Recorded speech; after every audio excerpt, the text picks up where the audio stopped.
me donne tout à toi. Que les écailles de mes yeux tombent pour que je te voie dès que tu es. Ramène-moi. Shalom peuple de Dieu, de partout où vous nous suivez dans le monde. Nous vous saluons dans le nom de notre précieux Seigneur Jésus-Christ. C'est toujours votre émission Sous un nouvel horizon, faculté d'interprétation École de Daniel, avec votre humble frère que je suis, le frère Victor. Aujourd'hui, nous recevons un éminent serviteur de Dieu, comme on les appelle souvent les chars de l'Éternel. Ce sont les prophètes de Dieu. Or, les prophètes, selon les Écritures, c'étaient des hommes qui parlaient face à face avec Dieu. Aujourd'hui, nous avons un éminent serviteur de Dieu, celui qui parle face à face avec Dieu, comme il est écrit dans le livre d'Exode 33, le verset 11. Aujourd'hui, nous allons voir ce précieux serviteur de Dieu, ce qu'il nous apporte. Parce que lorsque les prophètes sortent de leur lieu de résidence, ils nous apportent le message venant de l'Éternel. Aujourd'hui, quel est le message qui nous vient de Dieu? Nous allons saluer notre serviteur, le prophète Vitris Nzambi. Bonjour, homme de Dieu. Bonjour, fils d'Abraham. Nous vous recevons sur notre plateau, c'est dans l'émission Faculté d'interprétation École de Daniel. Et nous savons que ce qui emmène souvent les prophètes, c'est que les prophètes viennent avec la lumière. Les prophètes viennent avec une certaine parole venant de l'Éternel. Et nous voudrions savoir quelle est la parole que Dieu nous adresse en ce jour dans notre émission Faculté d'interprétation. Vraiment, que Dieu bénisse tous les fils et filles d'Abraham qui aiment cette précieuse parole.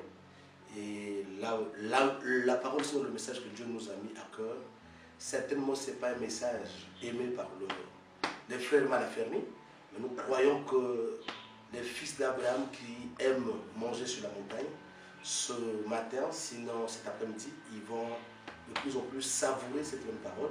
C'est que généralement quand un prédicateur arrive, il vient toujours avec un message que le Seigneur l'a mis à cœur. Notre message cet après-midi, nous surnommons ça, ou nous donnons comme thème « Buvez du vin ». Ah, homme de Dieu, c'est scandalisant de savoir qu'un prophète de l'Éternel vient avec un tel sujet. Parce que boire du vin aujourd'hui fait souvent sujet de polémique dans les églises. Parce que les gens se disent, est-ce qu'il est autorisé de consommer le vin ou ne pas consommer? Mais par rapport à ce thème, est-ce que les frères dans les assemblées ne vont pas s'en réjouir pour dire que le prophète nous a autorisé? Je ne serai pas le premier prophète à autoriser cela. C'est mon prédécesseur qui, dans l'Éternel lui-même, il dit à son serviteur, auprès d'une famille, va auprès de cette famille, tu leur emmèneras dans le temple. Et arrivé dans le temple, tu diras à cette famille, venez sur la table. Et ça ne serait pas la table pour manger, mais il dira, ainsi parle l'Éternel.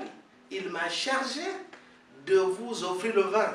Mais si Dieu lui me charge un prophète dans les Écritures, pour que ce prophète demande au peuple de consommer le vin, qui suis-je si ce n'est un serviteur qui peut commettre au garde à vous sur ce que Dieu a placé dans sa parole? Parce que la base de la foi, ce n'est pas le bruit. Parce que en réalité, dans la sainte parole, un prédicateur, quand il vient avec ce que Dieu l'a donné comme message, il faudrait que cela soit soutenu d'après les Écritures. Parce que 2 Timothée 3,16 nous donne un conseil. L'apôtre Paul nous dit que dans 2 Timothée 3,16 que toute écriture est inspirée de Dieu, est utile pour enseigner, utile pour corriger, utile pour convaincre et utile pour instruire. Donc, quand un prédicateur, un prophète vient avec un message, on doit voir est-ce que ce qu'il dit est écrit. Si c'est écrit, on doit dire amen. Et puis, ça doit être écrit, mais il faut comprendre aussi le contexte où le prédicateur emmène l'écriture. Parce que la Bible n'est pas un livre scolaire, ce n'est pas un livre intellectuel, mais c'est un livre spirituel qui a besoin des hommes et des femmes spirituels pour transmettre cette parole et ensuite, par la grâce de Dieu, les hommes et les femmes spirituels pour comprendre la pensée qui est cachée. Parce que Dieu, c'est un prophète. Or, dans ce qu'un prophète dit, il a ce qu'il voulait dire. Et c'est là où nous comprenons par sa grâce, nous allons donner l'explication. Parce que, en réalité, un prophète, c'est un songeur. Or, le songe, on ne peut pas le consommer comme ça. Parce que dans le songe, il est écrit qu'il y a des prophètes des songes et des prophètes de vision. Donc, le songe et la vision, on ne peut pas la consommer comme ça. Il faut interpréter les deux. Voilà pour cette raison, nous avons vu l'apôtre Pierre dans la vision. Pendant qu'il reçoit la vision, lui demande de donner la mort aux animaux. Et les animaux purs et les manger. Finalement, le pauvre, comprenant l'évangile, ou comprenant la vision dans le sens charnel, il a me dit, Seigneur, moi je n'ai jamais mangé ce qui est impur. Je ne peux pas consommer ça. Et il fallait que Dieu l'interprète. Or, le manger, d'après le contexte de cette vision, ce n'était pas le manger comme le consommer. Non, non, non. Le manger, c'était tuer l'animal et manger. En réalité, on voulait lui demander d'aller annoncer la bonne nouvelle au païen. Nous comprenons par la grâce de Dieu, le frère de Joseph aussi reçoit un songe. Il voit la lune, le soleil et les étoiles se prosterner devant lui. Frère, on a été sur le bord de l'école. Imagine-toi, la lune, c'est une planète. Le soleil, c'est une planète où les hommes ne se rapprochent même pas. Les étoiles n'en parlons plus. Aujourd'hui, étant dans un temps moderne, mais on dirait que ce garçon est fou parce qu'il n'y a pas une place où les étoiles, la lune et le soleil, les étoiles, la lune et le soleil doivent se prosterner. Quand le Père lui explique la chose, il veut dire que ce que tu veux dire, c'est que ton Père, moi, le soleil, la lune, ta mère, et tes 11 frères. Ah, nous comprenons que Jacob n'a pas seulement eu toi, une seule épouse, il en avait 4. Mais le songe mérite l'explication. C'est là où nous croyons que le songe ou la vision, c'est l'écriture. Donc il faut donner la pensée qui est cachée dans l'écriture. Voilà ce que je peux dire par la grâce de Dieu. Et si vous me permettez, et voilà le sens caché de cette écriture. Je crois qu'on aura le temps de feuilleter l'écriture avant qu'on fasse le bruit. Chers téléspectateurs, nous avons suivi notre éminent homme de Dieu, le prophète Vitris Nzambi, qui venait de nous expliquer un peu le contexte dans lequel nous allons aborder notre thème. Et nous avons compris que notre thème était une écriture qui méritait d'être expliquée. Et voilà donc, nous allons repasser la parole à l'homme de Dieu pour qu'il nous donne l'instruction cachée derrière ce thème. Homme de Dieu, vous avez la parole pour donner l'explication de votre thème. Que les fils et les filles de Dieu soient connectés et qu'ils prennent cette nourriture sans être effrayés par rapport au thème. Parce que nous croyons que l'écriture c'est tout un lion, mais il faut déchirer le lion pour prendre le miel qui est caché à l'intérieur. Or l'écriture dit que l'écriture tue, mais l'esprit vivifie. Donc l'écriture tue, frère. Si on prend le noir et blanc, on risque de se canarder. Voilà pour cette raison, Jésus dit à ses disciples que j'ai beaucoup de choses à vous annoncer, mais vous n'allez pas les comprendre. Quand l'esprit viendra, dans ce temps de la fin, on a besoin de l'esprit. Quand l'esprit est là, c'est l'esprit qui peut nous aider à nous donner la pensée cachée de l'écriture. Par la grâce de Dieu, au lieu que je fasse le bruit sans présenter le songe, parce que le roi Nebuchadnezzar était moins exigeant, il dit, celui qui va m'apporter l'interprétation doit d'abord commencer par le songe.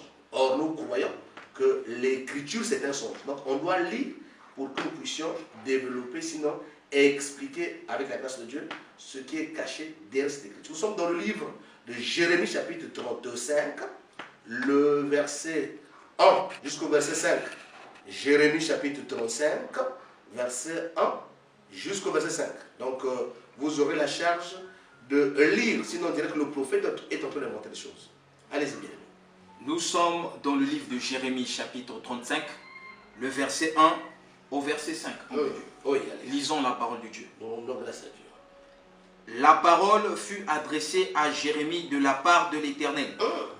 S'il te plaît, de la part de l'Éternel. Vas-y. C'est Yahweh lui qui parle. Au temps de Joachim, fils de Josias, roi de Juda, en ces mots. Va à la maison de Réchabite et parle-leur. Tu les conduiras à la maison de l'Éternel, dans une des chambres, et tu leur offriras du vin à boire. Nous sommes sur le verset 3. Je prie Jazania, fils de Jérémie, fils de Abazinia, ses frères, tous ses fils et toute la maison de Récabite. Verset 4, nous lisons. Et je les conduisis à la maison de l'Éternel, dans la chambre des fils de Hanan, fils de Jigdalia, homme de Dieu, près de la chambre des chefs, au-dessus de la chambre de Maséja, fils de Shaloum, garde du seuil. Verset 5. Je mis devant les fils, de la maison de Récabite, des coupes pleines de vin. S'il te plaît, les coupes pleines de l'eau. Des coupes pleines de vin. Ok. Et des calices. Et je leur dis, buvez du vin. C'est pas moi qui ai placé ça dans la Bible. Il est écrit que le prophète Jérémie, Dieu lui charge d'une mission. Imaginez-vous, le prophète lui dit ceci, Dieu l'a donné une grande responsabilité. Il dit, descends dans le monde. Pendant que tu arriveras, invite le peuple dans ma maison. Et pendant que le peuple arrive dans la maison du Seigneur, non, c'est le couple de vin. Vous allez certainement dire, ça c'est Satan, c'est pas Satan frère. Parce que dans ce qu'un prophète fait, ça cache une pensée. Voilà pour cette raison, on allait par la grâce de Dieu. Donc nous comprenons que le prophète Jérémie, Dieu lui dit, buvez, emmène le peuple à la maison de vin. Mais pendant qu'ils seront dans mon temple, bien aimé, imagine-toi que le prophète t'invite dans le temple. Pendant que tu l'emmènes dans le temple, il dit, Dieu m'a dit, on a une mission à accomplir. Tout le peuple ou les enfants de Récabite étaient dans la joie. Pendant qu'ils arrivent à l'intérieur, finalement Dieu leur fait une surprise. Il dit, montez sur la table. Certains le frères se disaient qu'il y a une bonne nourriture qui nous attend. Au lieu que ce soit la table de la nourriture, mais c'est la table de consommation, frère. L'Éternel a dit à son serviteur, verse dans les outres. Donc le verre, ça a été versé. Mais pendant que les frères viennent, il dit, l'Éternel a dit, buvez du vin. Que Dieu le bénisse. Donc, à cette période, si le peuple refuse de ne pas boire le vin, le peuple pêche. Parce que le péché, c'est la désobéissance à la loi. Le péché, c'est la désobéissance à la divinité. Dieu dit, buvez, et toi tu refuses. C'est ce qui a fait que le Seigneur se fâche à Pierre. Contre Pierre. Pierre, moi je te dis, tue, et mange, tu refuses. Donc ça veut dire que si quelqu'un refuse de consommer, donc quelqu'un s'il refusait, il pêche. Parce que l'Éternel a dit, buvez. Ah, quand Dieu dit buvez, nous allons donc aller dans les Écritures. Il s'agissait, le vin c'est quoi d'après la Bible? Parce que le vin a plusieurs colorations dans la Bible. Nous allons aller verset par verset, parce que la Bible c'est un livre qu'il ne faut pas interpréter soi-même. L'apôtre Pierre nous donne un conseil. Il dit, c'est pas par la volonté d'homme qu'une prophétie a été libérée. Donc c'est poussé par l'esprit. Donc la Bible ne peut pas être l'interprétation particulière. L'apôtre Pierre interdit ça. Il conseille les hommes de laisser l'écriture s'exprimer soi-même. Donc la Bible s'explique elle-même. Nous croyons que la Bible, c'est aussi un muet frère, qu'il faut délier sa langue pour que celui ne se mette à parler. Donc nous allons aller par la grâce de Dieu pour comprendre le vin dans les Écritures, ça dit quoi? Parce que nous croyons que le vin dans les Écritures va dans plusieurs colorations. De même que le trône, à l'arc-en-ciel tout autour du trône.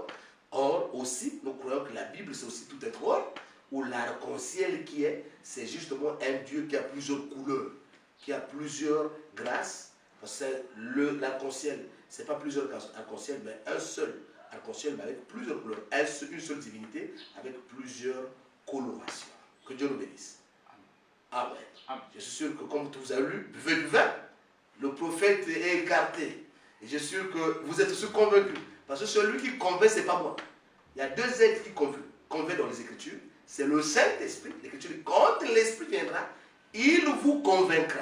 Et ensuite, 2 Timothée 3,16 nous dit que toute Écriture est inspirée de Dieu et utile pour convaincre. Quand un fils de Dieu voit l'Écriture, avant tout, il doit d'abord dire Amen. Maintenant, il attend aussi l'explication pour dire Amen à nouveau. Que Dieu nous bénisse. Est-ce que vous avez d'abord dit Amen dans l'Écriture? Amen. Comme vous vous inclinez, vous me permettez maintenant de servir les autres, parce que le prédicateur c'est aussi un cuisinier, frère. Si vous me permettez, je vais servir les autres. Allons-y, homme de Dieu. Que Dieu vous bénisse. Merci. quand la Bible nous présente le prophète Jérémie, pas le moindre, ce prophète-là, Dieu lui charge d'aller donner du vin à la descendance d'un sacrificateur. Frère, ça cache une pensée. Parce que Dieu, quand il a utilisé les prophètes, il a utilisé les prophètes comme étant des paraboles. Il dit, par les prophètes, j'ai proposé les paraboles. Nous comprenons que les prophètes, dans leur bouche, c'est la parabole. Or, la grâce ou encore la nouvelle alliance, l'esprit que nous avons reçu dans la fin, c'est d'expliquer les paraboles. Parce que notre maître, Emmanuel Jésus, lui, sa responsabilité, c'est d'expliquer les paraboles. L'Écriture dit qu'il a commencé à expliquer les prophètes, les paraboles qui ont existé depuis le commencement jusqu'à la fin. Donc, c'est là où on comprend, nous avons la responsabilité d'expliquer les paraboles qui se cachent dans cette Écriture. Que Dieu nous bénisse. Je ne sais pas s'il y a une question avant que je ne puisse déjà me fondre dans ce sujet, parce que le prophète, c'est tout un aigle qui doit se fondre dans sa proie. Le peuple de Dieu s'impatiente de Que Dieu. Dieu vous bénisse. Nous allons donc aller écriture sur écriture. Mais permettez-moi de vous dire qu'avant, en Israël, il y avait une loi. Un sacrificateur, quand il pouvait servir et se servir avant qu'il ne se serve. Avant qu'il ne prenne son morceau de viande, il devait d'abord donner la graisse à Dieu. Ça veut dire qu'avant qu'un prédicateur puisse attribuer l'écriture aux hommes ou à n'importe qui, il doit d'abord l'attribuer à Dieu lui-même. Parce que Dieu est premier en tout. Parce qu'il dit dans l'Isaïe que je suis le premier. Donc, étant le premier, il faudrait d'abord le servir. L'Écriture nous dit, la nature elle-même ne sert-elle pas. Ça veut dire qu'avant de donner le vin aux hommes, le premier consommateur, c'est lui-même, frère. Permettez-moi de vous dire qu'il dit, le mauvais père que vous êtes, vous savez donner les bonnes choses à vos enfants. À plus forte raison, Dieu qui était mon père. Lui étant mon père, avant de donner un verre de vin aux humains, lui-même c'était un grand consommateur. Permettez-moi de vous dire que le premier consommateur du vin, c'est Dieu lui-même. Homme de Dieu, vous me scandalisez avec ce genre de propos. Mais ce n'est pas moi qui ai dit. Nous allons aller dans les Écritures. Parce que la base, c'est d'abord l'Écriture. Quand Dieu dit par le prophète Jérémie que va leur proposer le vin de ma maison. Donc, la maison de Dieu ou le temple de Jérusalem, selon Dieu, est aussi appelé la maison de vin. Parce qu'on n'a pas trouvé le vin là. Or, le vin était dans la maison de Dieu. C'est là où nous comprenons que le temple est aussi appelé la maison de vin. Pour ne pas raisonner, nous sommes dans le livre de Cantique chapitre 2, le verset 4. Nous allons lire l'Écriture dans le livre de Cantique des Cantiques, chapitre 2, le verset 4. Lisons. Il m'a fait entrer dans la maison de vin, et la bannière qu'il déploie sur moi, c'est l'amour. Il m'a fait entrer où? Dans la maison de vin. Donc, là-bas, on nous fait savoir qu'il y a celui qui fait rentrer l'autre dans la maison de Dieu. Donc, la maison de Dieu est aussi appelée la maison de Dieu. Pourquoi? Jérémie le prophète, Dieu demande à son serviteur d'emmener la descendance d'un sacrificateur dans le temple. Et là-bas, il leur propose le vin. Nous croyons aussi que l'église du Seigneur est aussi appelée la maison de vin. Vous allez me dire, homme de Dieu, c'est trop dit. Oui, voilà pour cette raison, la Sainte Seine, on ne la célèbre pas. Or, c'est aussi de la maison. Ça nous comprenons, la Sainte Seine, c'est aussi un vin qu'on consomme. Ça nous comprenons que l'église est aussi appelée la maison de vin. Permettez-moi d'avancer, s'il y a une question, vas-y. Homme de Dieu, mais par rapport à ce que vous avez dit, nous constatons que dans les lieux de culte, dans certains lieux de culte, les gens se regroupent afin de consommer des boissons alcoolisées. Est-ce à cause de ce genre d'explication que vous donnez que ce genre de culte-là commence à être donné en l'honneur de Dieu? Dieu soit loué. Vous savez, l'apôtre Pierre donne un conseil. Il dit, les frères mal affermis tordent le sens des lettres de Paul et de d'autres écritures pour leur propre ruine. C'est très important pour ceux qui cette écriture. C'est dans le 3e épître de Pierre. C'est l'apôtre Pierre qui nous présente cette écriture. C'est très important que nous puissions lire cette écriture. C'est une écriture très, très importante parce que beaucoup des enfants de Dieu se disent que l'homme de Dieu vous autorisez ces genres de prédication. C'est pas moi. Nous prenons 2 Pierre chapitre 3 à partir verset 15. Vas-y, à partir du verset 15. Vas-y. Nous lisons la parole de Dieu dans le livre de 2 Pierre 3 à partir du verset 15 jusqu'au verset 16. Lisons la parole de Dieu. Croyez que la patience de notre Seigneur est votre salut. Comme notre bien-aimé frère Paul vous l'a aussi écrit, selon la sagesse qui lui a été donnée. Verset 16. C'est ce qu'il fait dans toutes les lettres, où il parle de ces choses, dans lesquelles il y a des points difficiles à comprendre, dont les personnes ignorantes et mal affermies tordent le sens, comme celui des autres écritures pour leur propre ruine. Tu vois, on dit les personnes ignorantes et mal affermées tordent le sens de l'être de Paul et de d'autres écritures pour leur propre ruine. Donc, il y a de ces personnes, d'après les hommes, on le voit prédicateur, mais selon Dieu, c'est une personne ignorante. Quoi. Jésus dit dans Matthieu chapitre 22, verset 29. On va lire cette belle écriture. Parce que quand l'écriture parle, le prédicateur est épargné, frère. Matthieu chapitre 22, verset 29. Que dit l'écriture? Le verset 29. Nous lisons la parole de Dieu. Jésus leur répondit, vous êtes dans l'erreur, parce que vous ne comprenez ni les Écritures, ni la puissance de Dieu. Amen. Ça veut dire que selon Dieu, les Écritures étaient faites d'être comprises, pour qu'elles soient comprises. Et la puissance de Dieu aussi, il faut la comprendre. Donc, quand nous voyons les frères mal affermés, qui organisent le culte de l'alcoolisme, ils ont mal compris l'évangile, ils sont en erreur. Voilà pour cette raison nous devons apparaître dans les réseaux sociaux, comme à la télévision et autres, ici peut-on plaise à Dieu, pour donner les explications, pour que le peuple comprenne, pour que le désordre qui existe tout autour soit dissipé. Parce que nous croyons aussi que les lieux sombres du pays, les brigands aiment. C'est lieux sombres, la Écriture. En réalité, les brigands, c'est aussi les frères mal affermés qui choisissent des écritures un peu bizarres là pour aller faire de ces écritures leur refuge. Mais nous avons la lumière pour apporter dans ce lieu sombre du pays, afin que les brigands puissent quitter le lieu sombre du pays. Que Dieu le bénisse. Amen.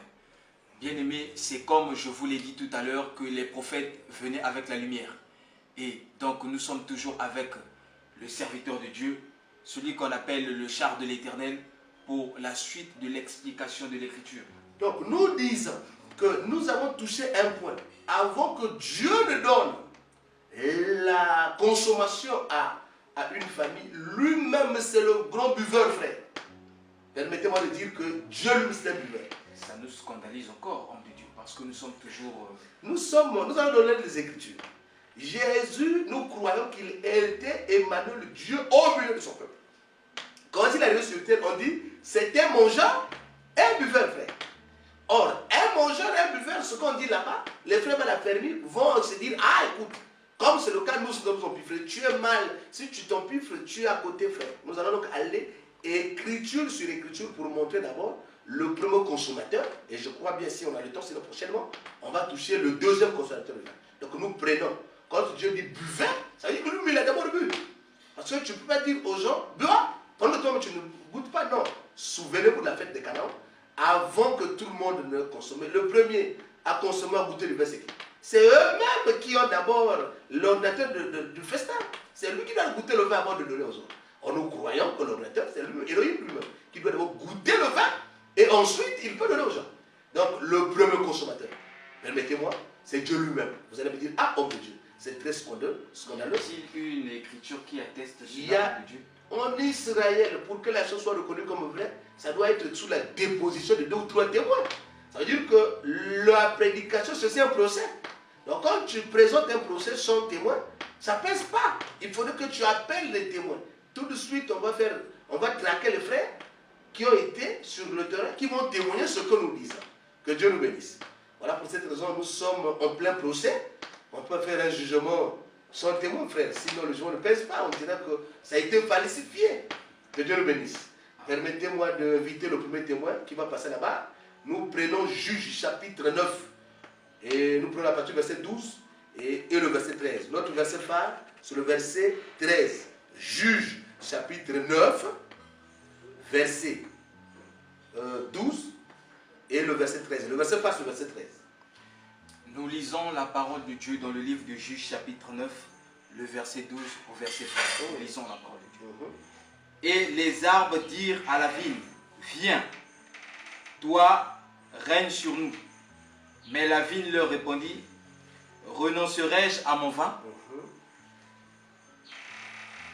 Excusez-moi, renoncerai-je à mon vin qui réjouit Dieu et les hommes? C'est pas moi qui ai dit. Qui réjouit qui? Dieu et les hommes. Ah! Donc, pour aller planer sur les arbres. Que Dieu le bénisse. Là-bas, on nous présente les arbres avec la simplicité. Il est écrit que le vin réjouit. On a posé la question au vin. Le vin, il bouge.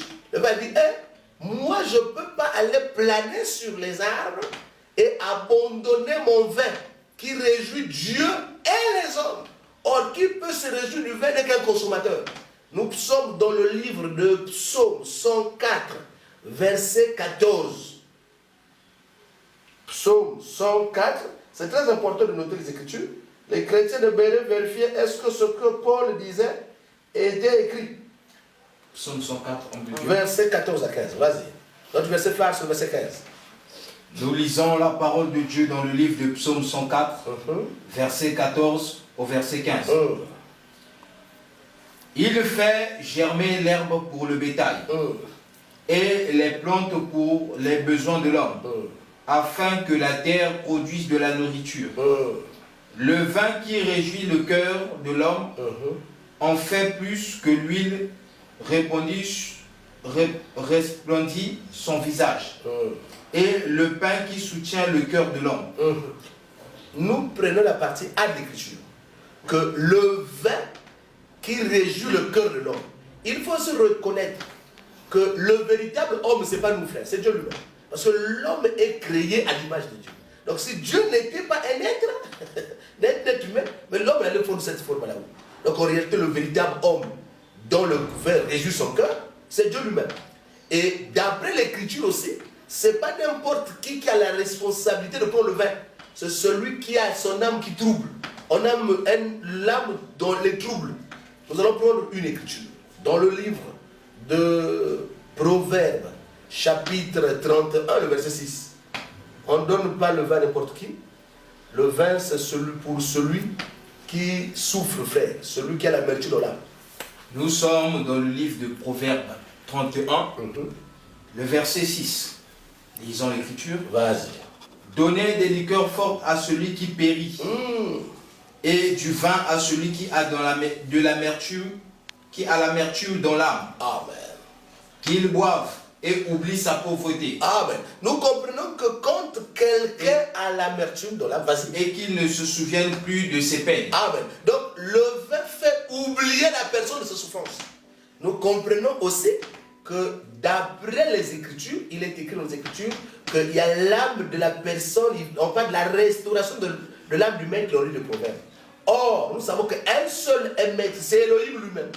Quand son âme était en train de souffrir, c'est quand Adam est tombé, frère. Quand Adam est tombé en Éden, l'âme du maître souffrait.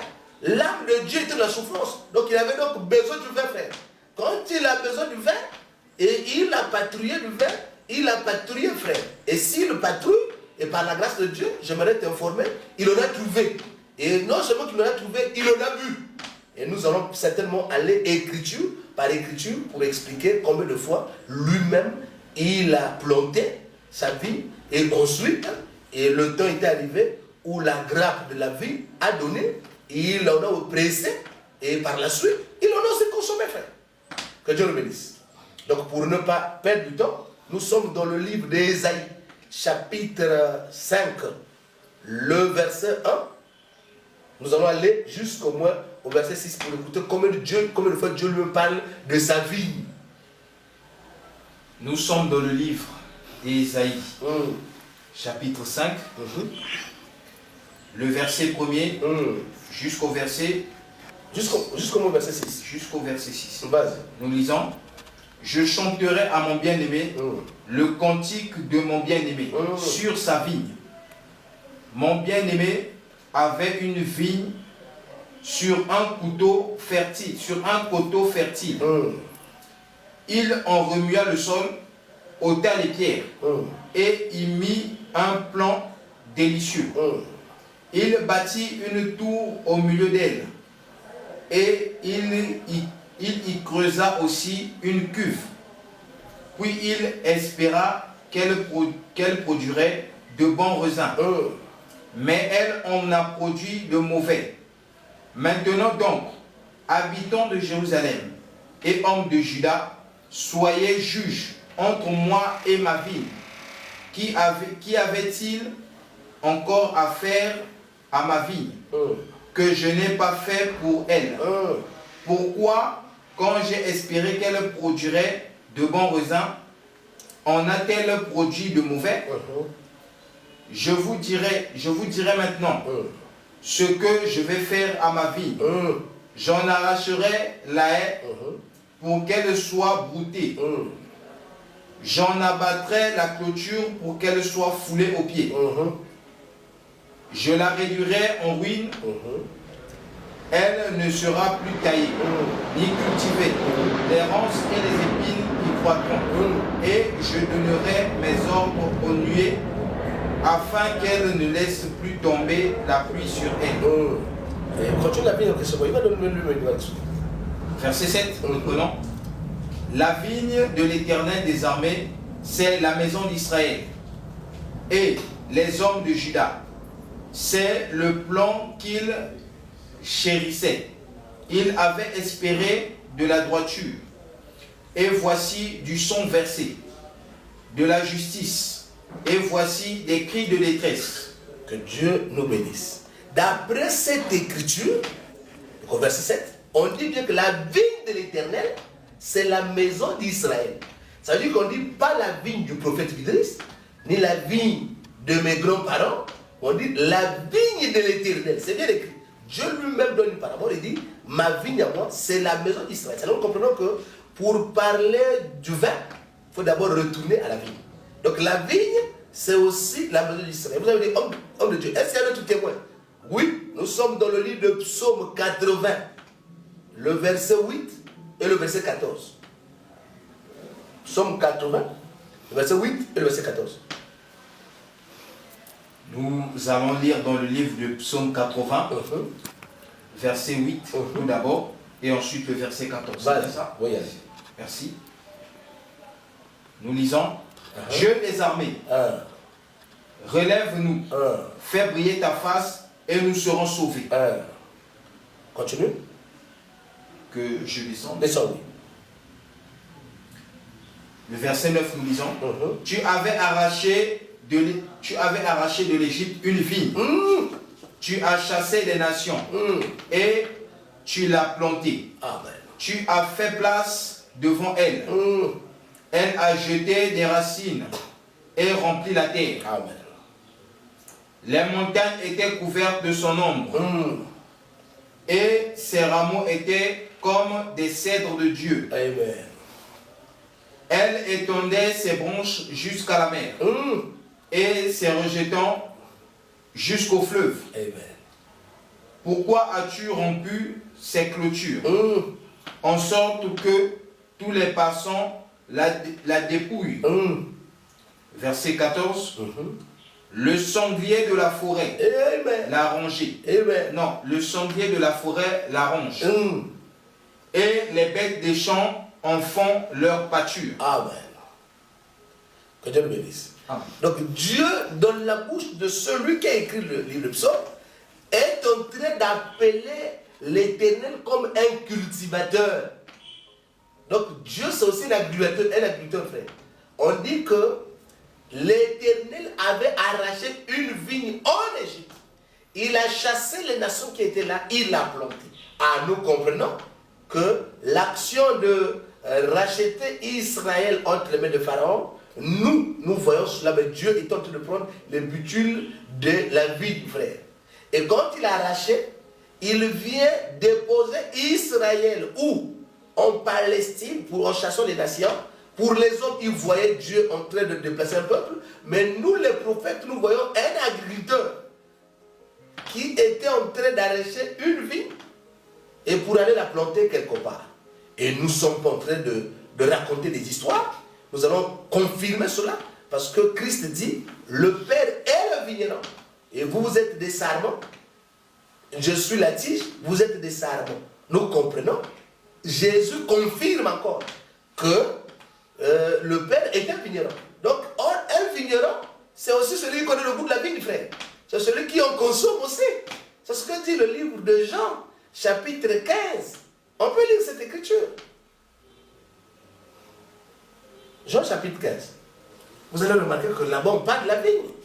Donc, Dieu va parler de la vigne sans qu'il consomme. Nous lisons dans le livre de Jean, chapitre 15, verset, à partir du verset 1er. Oui, allez, du verset 1er. Je suis le vrai cep, et mon Père est le vigneron. Je mets une pause. Ça veut dire que, quand on te parle de je suis, c'est la parole. Jésus est la parole faite. Et le Père, c'est l'esprit. Donc, Elohim, c'est le qui est écrit, car Dieu est esprit, c'est lui le vigneron qui plante sa vie. Vas-y. Verset 2, nous lisons. Tout sarment qui est en moi et qui ne porte pas de fruits, il le retranche. Amen. Et tout sarment qui porte de fruits, il l'émonde, afin qu'il porte encore plus de fruits. Amen. Amen. Déjà, vous êtes purs, à cause de la parole que je vous ai annoncée. Tu peux t'arrêter par là. Donc, par la grâce de Dieu, nous sommes allés là-bas pour montrer que Dieu est un vigneron. Or, un vigneron, c'est celui qui a planté sa vigne. Et Jésus a dit qu'il est la tige, et nous, ses disciples, nous sommes les branches.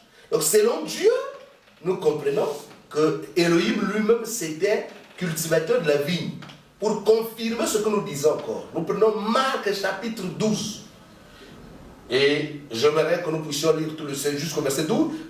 Marc chapitre 12, verset 1 à 9. C'est tellement les Écritures pour... Comme c'est des sujets sensibles, il faudrait qu'on touche ces genres de versets. Vas-y. Nous lisons Marc chapitre 12, à partir du premier verset jusqu'au verset 9. Jusqu'au verset 9. Jésus se mit ensuite à leur parler en parabole. Un homme planta une vigne. Amen. Il l'entoura d'une haie. Je m'excuse. Tu vois que la parole de Dieu, c'est pas un livre intellectuel. Il dit, un homme planta une vigne. Mais nous savons, un seul a planté sa vigne. C'est qui on venait de lire, c'est Elohim lui-même. Voilà pour cette raison le véritable homme. Donc, il prend, qui réjouit son cœur. C'est Dieu lui-même, c'est un homme, frère. Vas-y, bien. Creusa un pressoir et bâtit une tour. Puis il la ferma et il la ferma à des vignerons et quitta le pays.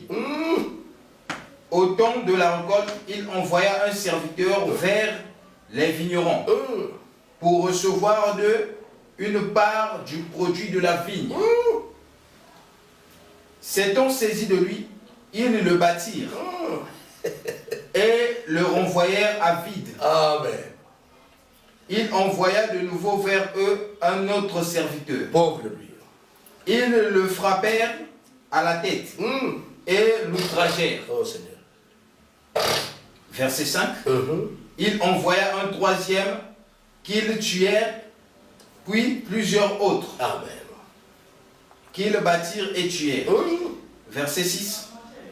Il avait encore un fils bien-aimé. Amen. Il envoya vers eux le dernier en disant, ils auront du respect pour mon fils. Pauvre de lui, le vigneron. Mais ces vignerons dirent entre eux, voici l'héritier. Amen. Venez, tuons-le, Amen. et l'héritage sera à nous. Et ils se saisirent de lui, le tuèrent et le jetèrent hors de la vigne. Amen. Maintenant, que fera le maître de la vigne? Il viendra, fera périr les vignerons, et il donnera la vigne à d'autres. Amen. Que Dieu le bénisse. Nous comprenons d'après ces Écritures, c'est le plan du salut qui est là. on nous présente que le vigneron a eu à planter sa vigne.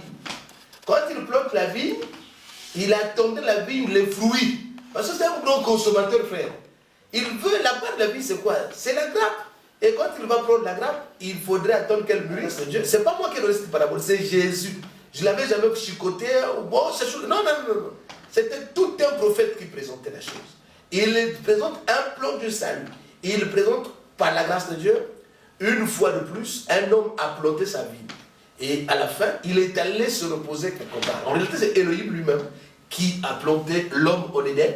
Et à la fin, il envoya, qui a planté aussi Israël, parce que Israël aussi, c'est toujours Adam. C'est toujours Adam répété, frère.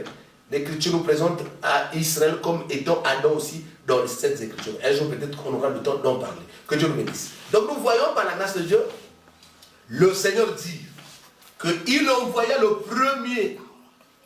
Et le premier groupe, ça n'a pas pour ramener le vin. Ceux-là, on les a traités comme des rigolos.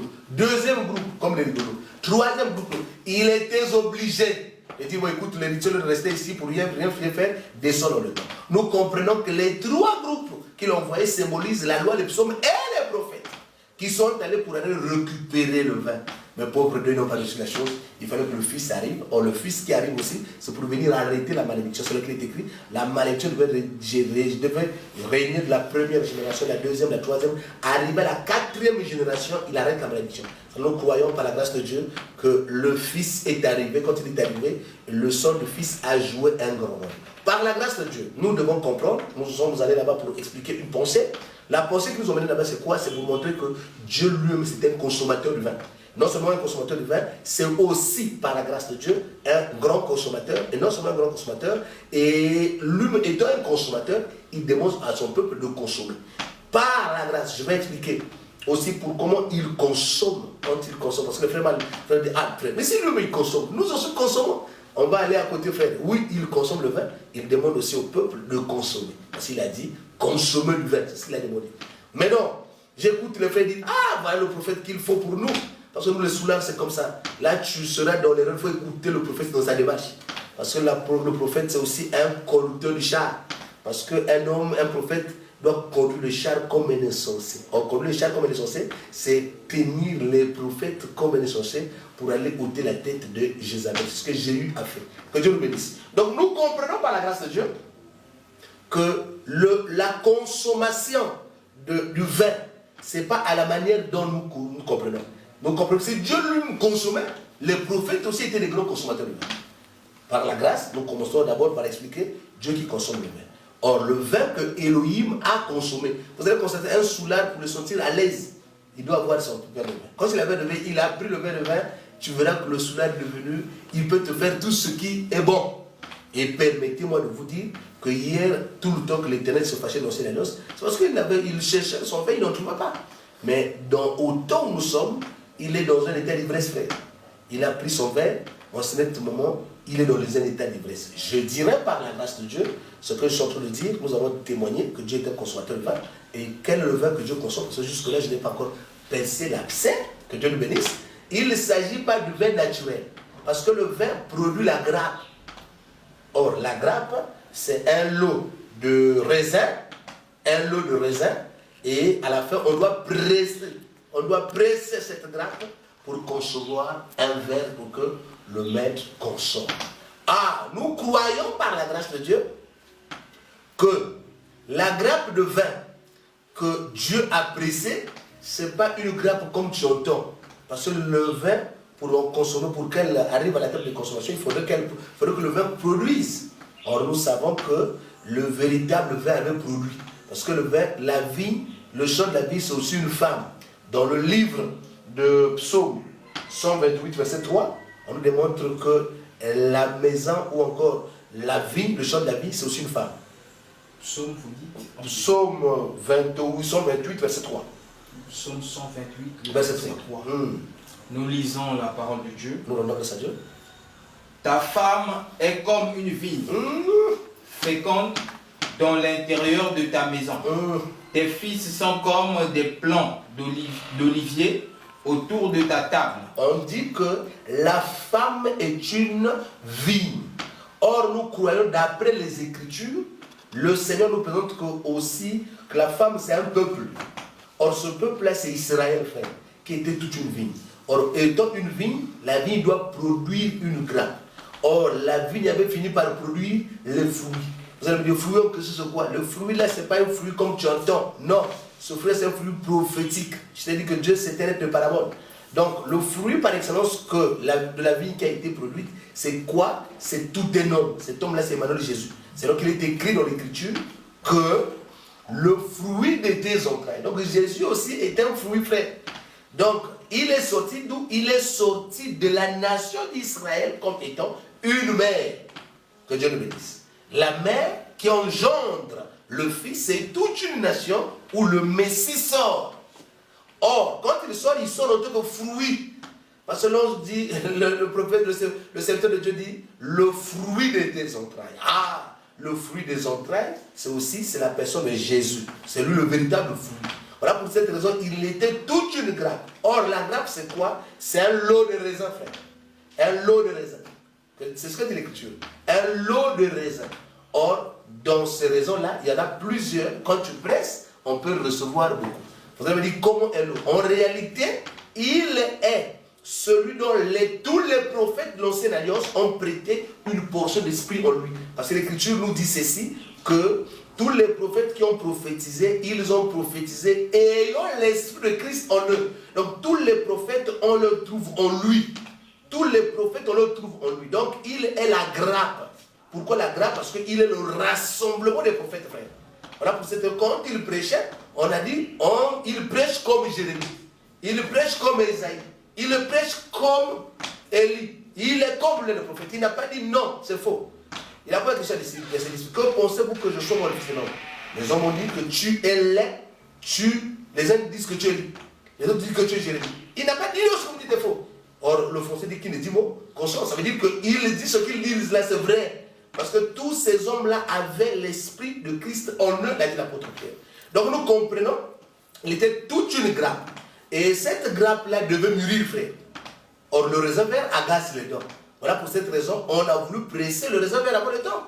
Hérode voulait que l'enfant Jésus soit tué avant le temps. Ça, c'est presser le raisin vert. Il fallait faire fuir. Il voulait que le maître consomme le raisin vert pour lui mal aux dents. Le maître a dit, ce n'est pas le mot de consommer le raisin. Il fallait faire fuir l'enfant d'Égypte. Les hommes voyaient la fuite de l'enfant. Mais nous, les prophètes, nous ne voyons pas. La fuite de l'enfant, nous voyons, on voulait faire consommer à Adonai un vin qui n'a pas encore mûri. Voilà pour cette raison, à l'âge de 33 ans, le vin avait mûri, frère. Et la vie avait mûri. Et ce jour-là, lui-même, il a dit, c'est pas moi qui ai dit ça, Matthieu chapitre 26, à partir du verset 26 jusqu'au verset 29. Écoute ce qu'il dit. Vas-y. Matthieu 26. Verset 26 jusqu'au verset 29. 26 à 29. Nous lisons la parole de Dieu. Nous rendons grâce à Dieu. Pendant qu'il mangeait, Jésus prit du pain. Amen. Et après avoir rendu grâce, il le rompit. Amen. Et le donna aux disciples en disant, prenez, mangez. Amen. Ceci est mon corps. Il prit ensuite une coupe. Et après avoir rendu grâce, il la leur donna en disant, buvez. Buvez-en tous. Car ceci est mon sang, le sang de l'alliance, qui est répandu pour plusieurs, pour la rémission des péchés. Amen. Nous comprenons, d'après cette écriture, Jésus appelle une coupe de vin qu'il avait, qu'il donne à ses disciples, que c'était son sang. Ah, nous comprenons, par la grâce de Dieu, qu'en réalité, le vin que Elohim aime consommer, ce n'est pas le vin naturel, frère. Le vin naturel n'est qu'un symbole. Or, le vin que Elohim aime consommer, alors ne joue pas, il doit consommer, frère. C'est le sang d'Emmanuel de Jésus. Voilà pour cette raison, dans l'ancienne alliance, quand on lui offrait, ce n'était pas du bon vin, frère. C'était pas du bon vin. Mais quand le vrai vin est arrivé, le vin doux, quand il est arrivé, il dit, le bon vin, vous l'avez gardé depuis longtemps. Or, le bon vin qu'on donne ici, c'est l'offrande d'Emmanuel Jésus. À la croix, les hommes le voyaient homme, mais nous les prophètes, nous voyons quoi? Un de raisin qui est en train d'être pressé afin que le Seigneur consomme. Or, quand il consomme, il peut faire le service en désordre. Souvenez-vous, dans la loi, il était interdit à un sacrificateur de ne pas prendre le vin pendant qu'il va le faire le service. De peur qu'il prenne les choses sacrées pour s'amuser avec. Or, nous croyons, à l'heure où nous parlons, Dieu étant lui-même sacrificateur, après qu'il ait pris son père de vin, il est souffré. Quand il est sous, il peut prendre donc les choses viles pour les mettre avec les choses sacrées. Or, les choses viles que je parle, c'est nous les nations qui étaient des choses qui n'avaient pas de valeur. Aujourd'hui, il peut nous mettre ensemble avec Israël les choses sacrées. Donc, à l'heure où nous parlons, l'Éternel a bien consommé son verre de vin. C'est pour ça que prochainement, on aura le temps de parler de ce que Jérémie a demandé. Une dernière question dans ce que vous venez de dire, homme de Dieu, nous avons souligné un point. Allez-y. Vous nous avez dit que le vin qui réjouissait l'âme du maître, c'était le sang d'Emmanuel Jésus. Amen. Et est-ce qu'il y a un verset qui atteste cela? Parce que là, nous parlons du vin et là, vous nous avez parlé du sang. Est-ce qu'il y a un verset qui atteste que le sang est donc du vin? Il y a plein de versets dans les Écritures. Prenons d'abord Hébreux, chapitre 10. Nous partons aussi Hébreux, chapitre 10, le verset 10. Tu peux prendre depuis le verset 5, et puis depuis le verset 5 jusqu'au verset 10. Le temps que tu as entendu, je vais fouiller pour voir l'écriture qui montre noir et blanc que le vin est un sang. Le vin, c'est le sang. C'est pourquoi nous lisons dans le livre d'Hébreux 10, à partir du verset 5. C'est pourquoi Christ, entrant dans le monde, dit: Tu n'as voulu ni sacrifice, ni offrande, mais tu m'as formé un corps. Verset 6. Tu n'as agréé ni holocauste, ni sacrifice pour le péché. 7e verset. Alors j'ai dit: Voici, je viens. Dans le rouleau du livre, il est question de moi, pour faire, ô Dieu, ta volonté. Verset 8. Après avoir dit d'abord: Tu n'as voulu, et tu n'as agréé ni sacrifice, ni offrande, ni holocauste, ni sacrifice pour le péché, ce qu'on offre selon la loi. Verset 9. Il dit ensuite: Voici, je viens pour faire ta volonté. Il abolit ainsi la première chose pour établir la seconde. Verset 10. C'est en vertu de cette volonté que nous sommes sanctifiés par l'offrande du corps de Jésus-Christ une fois pour toutes. Nous disons que dans l'ancienne alliance, Dieu avait soif, frère. Un soulard, quand il ne prend pas son verre de vin, il est fâché, frère. Voilà pour cette raison, Dieu se fâchait en tout temps, frère, dans l'ancienne alliance. C'était un Dieu qui se fâchait. Mais après avoir consommé son verre de vin, frère, et il est dans l'état d'ivresse, il peut rigoler, il peut te donner tout. C'est là où nous croyons qu'à l'heure où nous parlons, il a pris son verre de vin, il peut se mettre nu pour nous montrer sa nudité. Or, quand je parle de qui se met nu, c'est Noé qui se met nu. C'est pas pour rien. Ça cache une pensée prophétique. Or, le véritable Noé, qui a pris son verre de vin, qui peut montrer sa nudité à sa descendance ou à ses enfants, c'est Dieu lui-même. Après avoir reçu l'offrande de Christ ou le sacrifice du Mashiach, le sang du Mashiach, il se révèle aux hommes. Voilà pour cette raison, un homme qui est moi un partisan d'une zombie par le passé, mais aujourd'hui je peux me expliquer la parole parce que le maître n'a plus de vin. Pour aller directement à ta question, nous sommes dans le livre de Genèse, chapitre 49, verset 11, qui parle que le vin c'est le sang, frère. Et encore un deuxième témoin dans le livre de Deutéronome, chapitre 32, verset 14.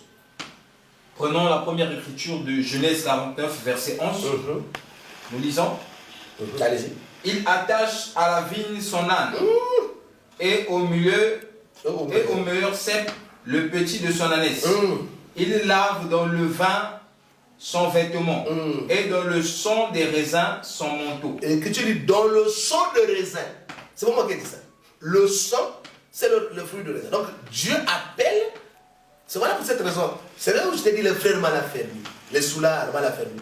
Le véritable soulard que je présente ici, c'est le lui-même, qui prend son verre de vin. Or, le vin que je présente ne faut pas part dans cette pensée du vin. Nous prenons encore Deutéronome chapitre 32, verset 14.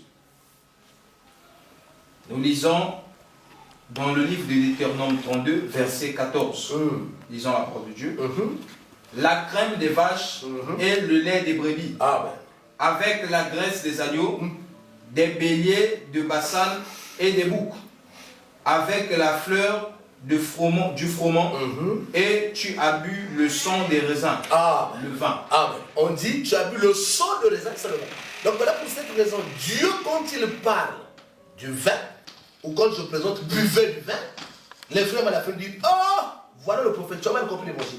Et je crois que prochainement, quand je reviendrai, je viendrai dire ce que Jérémie a dit. Je vous ai d'abord dit, je vous ai présenté par la grâce de Dieu, ce que quand Dieu, le prophète, il buvait du vin, c'est parce que lui-même, son maître, c'est un grand buveur. Et lui-même, le prophète, c'est un buveur. Donc, Elohim, c'est un grand buveur.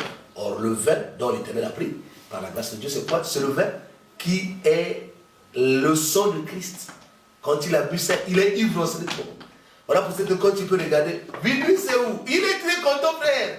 Parce que son cœur de la joie aujourd'hui. Pourquoi? Ça a enlevé le souci de la chute d'un enfer. Par le sacrifice du Mashiach. Et nous voyons le Seigneur récupérer tout. Parce qu'on nous dit même dans la parabole qu'on a donné la mort à son fils. Que Dieu le bénisse. Donnons la mort. Or, quand on donne la mort au fils, bien au contraire, c'est une bonne chose pour tout le champ, frère. Quand on dit donnons la mort au fils, c'est lui-même qui donne la parabole. C'est nous, là où nous comprenons par la grâce de Dieu que le Père a pris le verre de vin. Quand il a pris le verre de vin, il n'a plus entre vous montré sa nudité. C'est là où nous comprenons qu'aujourd'hui, il peut nous montrer sa nudité. Et souvenez-vous aussi que le frère Lot, quand il a pris le verre, mais il était dans la joie, il pouvait donner la sémence à ses fils. Or, le véritable frère Lot, c'est Dieu lui-même, frère. Après avoir pris le vin par excellence que le sang de Christ, il peut donc donner la sémence à ses deux enfants. Or, la sémence que je présente ici, c'est donner la parole à Israël, la fille aînée, et à nous, l'Église. Aujourd'hui, si nous sommes devenus l'Église, c'est nous les nations. Nous avons aujourd'hui la sémence du Père. C'est après que le Père ait pris son verre de vin. Et nous ne sommes pas filles, nous ne sommes pas des hommes qui prêchent à la manière des hommes, nous prêchons à la manière des saintes Écritures. On a expliqué là avec les mots les plus simples, montrant que buvez du vin, c'est parce que Dieu lui-même est un consommateur. On a d'abord expliqué le vin comme étant le sang d'Emmanuel et Jésus, que lui-même Elohim on a consommé. Et je crois prochainement, on va parler de ce que Jérémie le prophète a donné comme l'ordre à la descendance de Réchabite pour que cette famille-là prenne le vin. Que Dieu nous bénisse. Merci beaucoup, homme de Dieu. Notre thème aujourd'hui, buvez du vin avec le prophète Vidris Nzambi, qui nous a expliqué, selon la lumière des Écritures, que Dieu était un consommateur. Et étant premier en tout et pour tout, nous avons compris que Dieu était le premier consommateur. Et ça va de soi, nous vous disons merci de nous avoir suivis. Et n'oubliez pas de vous abonner massivement à notre page Facebook et notre page YouTube pour suivre encore plus de vidéos. Et si vous avez des questions, le numéro se trouve affiché au bas de l'écran à votre droite. Veuillez nous contacter, nous déposer vos suggestions et toutes les questions qu'il faut. C'était votre humble frère, le frère Victor, dans votre émission Faculté d'interprétation, École de Daniel. Nous vous disons merci et à la prochaine. Ciao, que Dieu bénisse tous les fils et les filles d'Abraham qui ont écouté cette précieuse parole. Comme on ne peut pas finir l'émission sans prier pour les fils et les filles d'Abraham, Éternel des armées, nous prions que tout fils et fille d'Abraham qui est dans le monde, en se mettant en train de souffrir, visite autant de personnes âmes, parce que quand le Père a pu le vin, il ne peut plus contrôler les choses. Seigneur, ne regarde plus aux faiblesses de ton peuple, ne regarde plus aux faiblesses de ta fille et de ton fils, mais regarde autant de Père à cette coupe de vin que tu prends, car nous croyons aussi que le véritable roi qui prend du vin, qui peut maintenant autoriser la reconstruction du temple, c'est toi. Tendre Père, les chansons que nous sommes, on a porté du vin, Seigneur gloire, consomme-le, afin que tu bénisses ton peuple, afin que tu donnes du succès et tout ce qu'il faut à ton peuple. Laisse que la gloire, la louange te soit rendue. Au nom de Jésus-Christ, nous t'avons ainsi prié quelquefois. Nous te disons tous Amen. Amen. Que Dieu vous bénisse.